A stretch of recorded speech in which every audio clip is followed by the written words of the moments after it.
Aloha, dear traders. Welcome to another beautiful trading week. It's great to have you here again.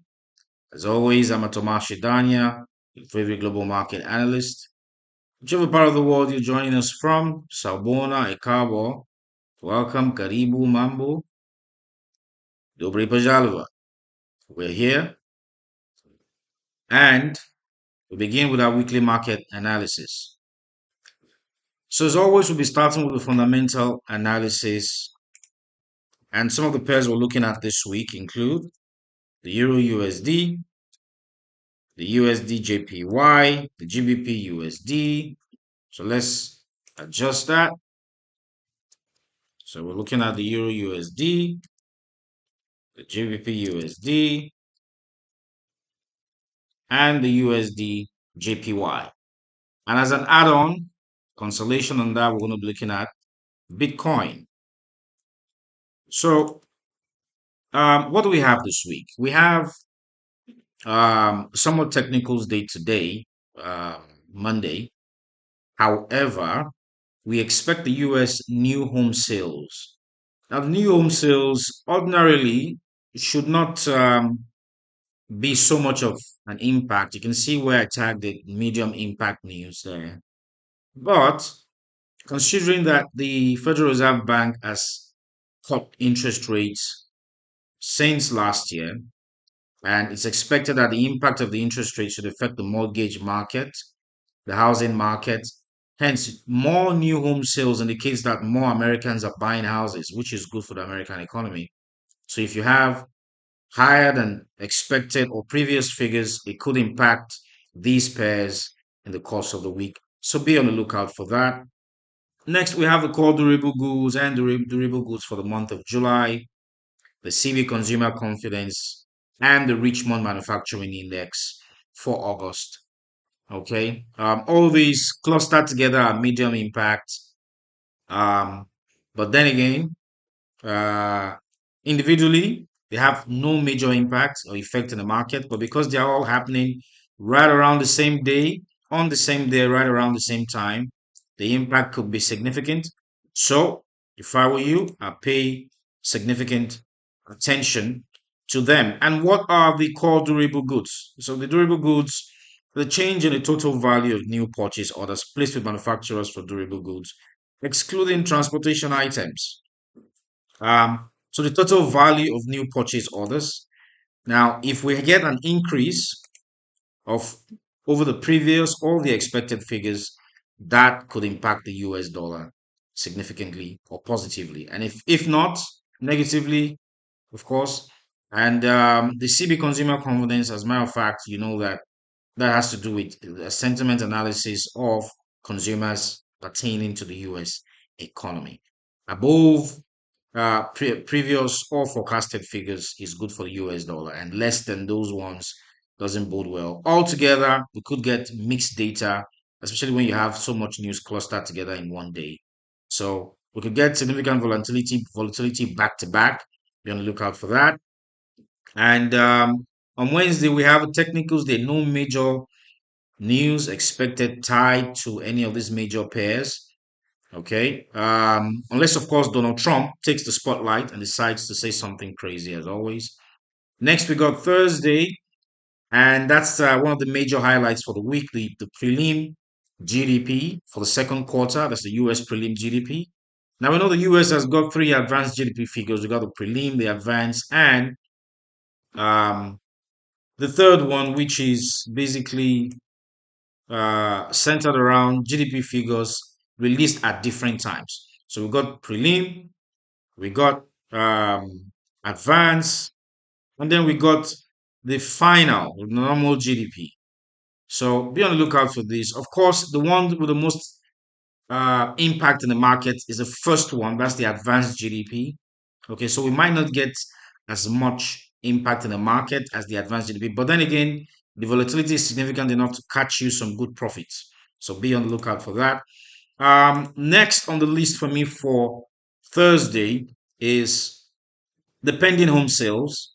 Pending home sales, just like new home sales. If you got more orders, indicate that more Americans are buying houses, and which is also good for the US dollar.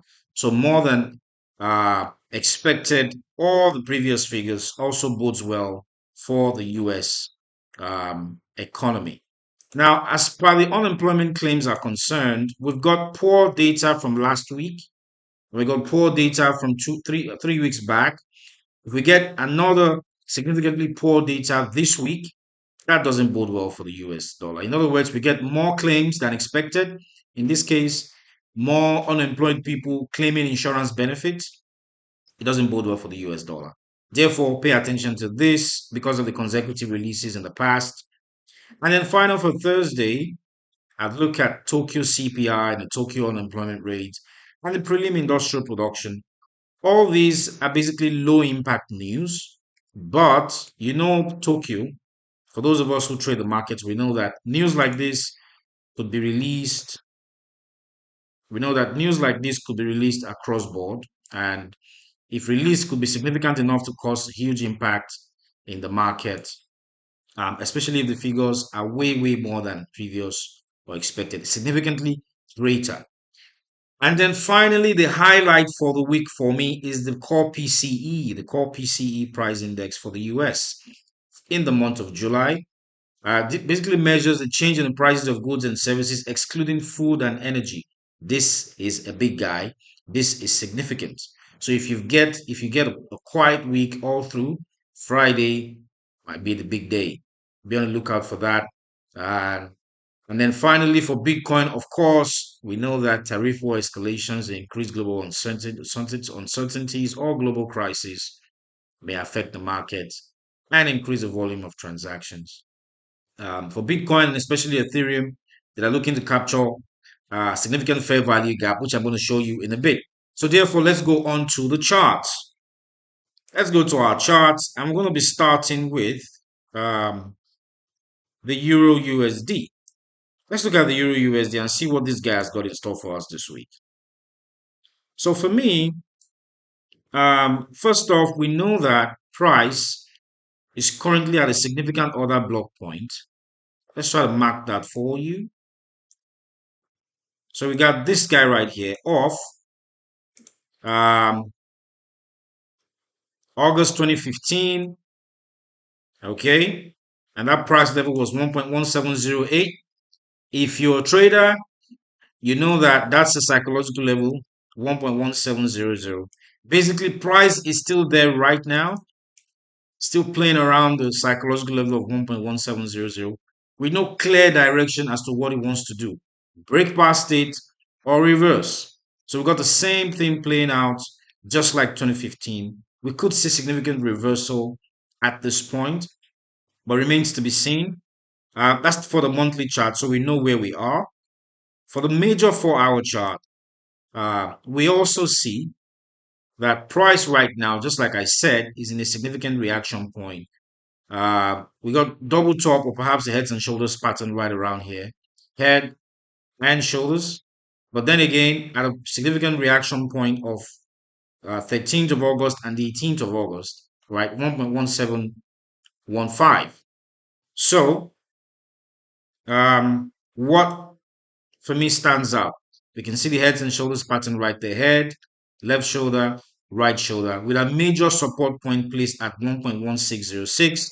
And if you want to be so adventurous, perhaps 1.1600 psychological level. So basically, price is still playing between 1600 and 1700 for Euro USD. However, it's doing something quite interesting, which I think you're gonna like. Look, presenting with opportunities to capture some good profits right here. Now, look, this guy has formed a somewhat fair value gap on the 1 hour chart, right? So I'm going to place my key resistance point at 1.1715. So if price heads back up to break above 1.1715, I'll target buy positions to 1.1728. And above that, my next target level will be this guy right here, 1.1740. And if I'm so adventurous to go so far, or price becomes so adventurous to go so far above it, target 1.1750 and 1.1758 as take profit levels.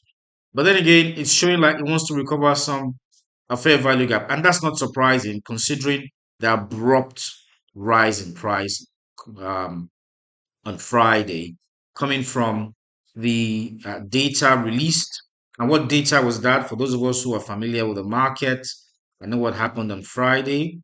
Um, we had basically US news, and that was centered around um, um, Fetcher Powell's speech at the Jackson Hole Symposium, giving us an indication that there could be a September rate cut. And because of that, the market went wild. The market went extremely wild. So for me, put my short sell level below 1.1693. If price breaks significantly below that, my next take profit point selling will be 1.1674. Okay. Then if it goes below that, I would watch it. If price happens to go below 1.1638, then my next take profit point. By the way, we know that we're still within, it broke above a channel. Okay, so you want to be on the lookout for that. It broke above a channel. So if it breaks below 1.1674 clearly, then my next selling level will be placed around 1.1658. If it goes below that 1.1638, which will coincide with the resistance border of the channel it broke above, and if it returns into the channel, for clarity's sake, we got our channel right here. If it returns into the channel and breaks below 1.1638, then my next take profit point will be 1.1621. And below that, the psychological level of 1.1600, and below that, 1.1584. So what's my take on the Euro USD? Well, I favor short-term bearish positions in recovery of the fair value gap. Okay, but I'm generally bullish. I'm generally bullish on Euro USD. But I'm open to short-term bearish positions considering the fair value gap and perhaps maybe a bit lower to 1.1658.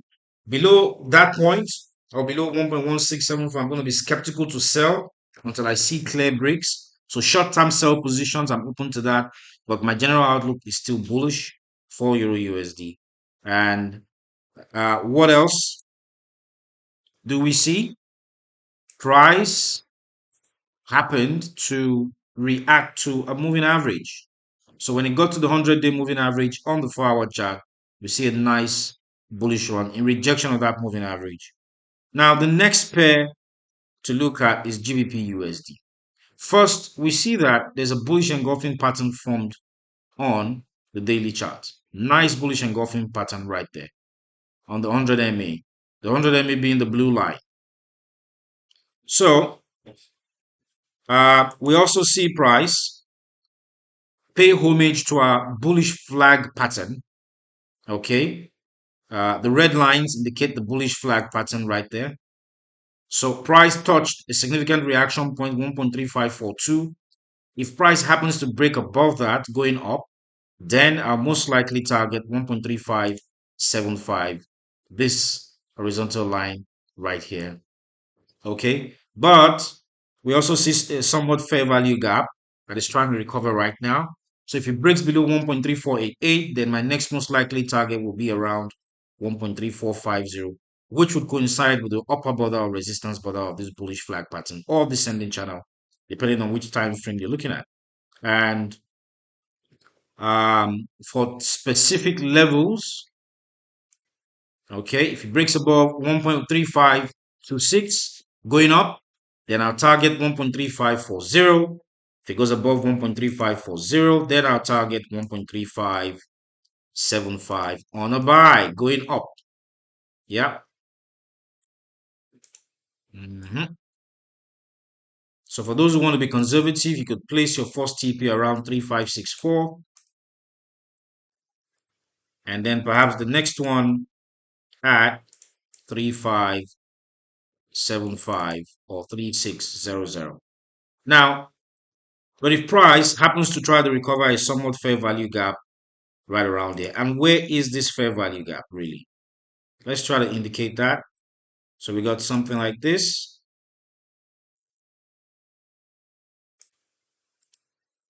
We got this. If it does, then my next take profit point would be if it breaks below 3500 psychological level, I will sell to 3489. If it goes below 3489, then my next take profit point will be around 3466 or 3470. And then we should also note that there seems to be feeble levels right around here. So this coincides with our feeble level, 50% feeble level. All right. If it goes below that, then my next take profit point will be 1.3450. And that should be the coincide with the resistance border of the descending channel bullish flag pattern on the larger time frame. Um, so that's basically it for GBP USD. Yes, I still favor bullish positions, but I'm open to short-term bearish sell positions on recovery of the fair value gap. Okay, I favor buy positions as bullish positions, but I'm open to short-term bearish or sell positions below the key level. This is my take on GBP USD. Now, the next is the USD JPY. Now, what's this guy showing? For this, I'm going to switch to our MetaTrader 4. By the way, this is the MetaTrader 5. You can see how beautiful and amazing it is. In switching to MT4 to understand what the USD JPY is telling us, first off, we see that it's still roughly around the support border of a channel right there on the weekly chart. But on the daily chart, um, we see that it's around a significant reaction point and it has formed a range that is looking quite keen on breaking. Okay, it's looking strong enough to break below this range, and it looks like it also wants to pay homage to a possible heads and shoulders pattern right here. But that remains to be seen. Let's see what the 1 hour chart is telling us.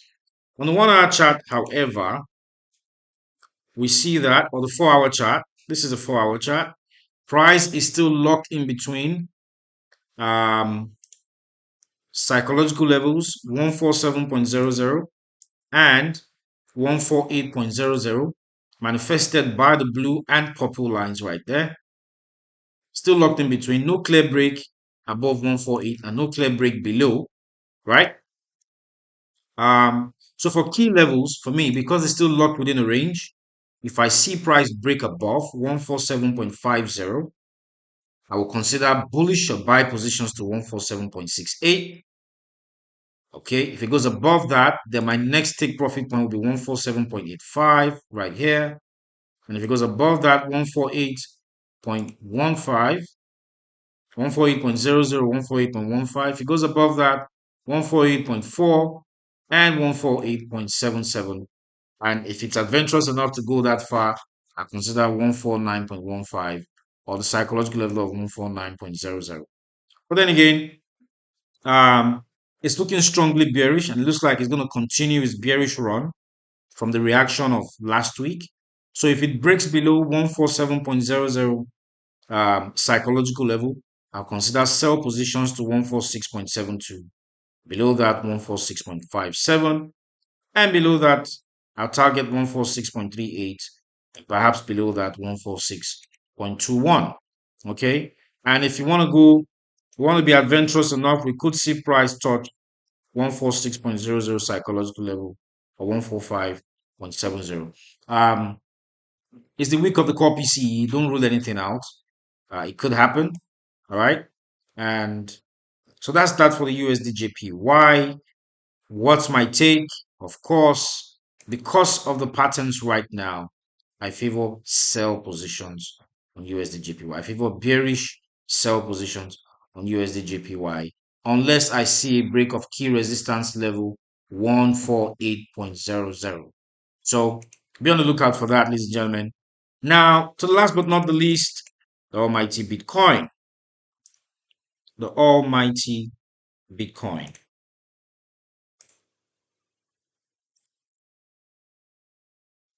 So for Bitcoin,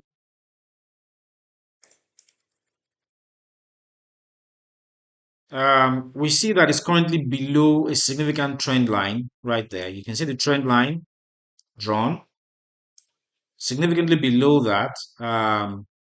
Let's try to bring that down a bit. There you go. Hence, if I try to highlight, yeah, let's highlight the area strongly below the trend line right now, right here. There you go. So clearly that's a significant sell signal for Bitcoin. Okay. But to be more specific, on the 4-hour chart, it seems to have formed a double top. Not so clear with candles. When you switch to line chart, it looks like a double top. Let's highlight the tops for you. Let's highlight the tops right there. And next,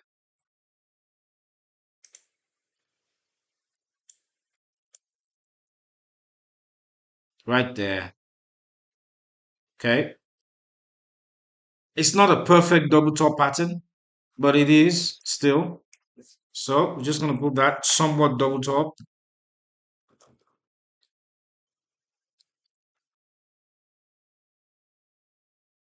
There you go. Now, so for me, price, this is an entry level alert, by the way. This is the neck area of the double top. The neck area is at 112,000. A significant break of that could see price touch 110K. Okay. And a significant break below that could see price touch 108,419. And guess what? Something else is happening on this guy, which I think we should pay attention to. Now, while we have on the same 4-hour chart an uptrend this way, connecting the highs, on the RSI, we got something different. So this is the RSI negative divergence. We see RSI negative divergence right there on Bitcoin. Trust your analysis, people. You just gotta be patient and you gotta be wait. You gotta wait. Now, RSI negative divergence right here, as you can see, indicating that we expect a bearish correction in price. We could see a brief fall or a major reversal, major fall. Now, if price goes below 108,419, then my next most likely target will be 105,843. Now, what's my take on Bitcoin? I am bearish. I favor sell positions unless I see a break of key resistance level, or perhaps someone comes to say something significant pertaining to cryptocurrency or some major event happen in the market. My outlook on Bitcoin is the same outlook on Ethereum. I favor bearish positions. So that's that for the weekly analysis for this week. Thanks for joining, ladies and gentlemen. I'll see you again next week. It was great to have you. Have a beautiful trading week. Bye bye.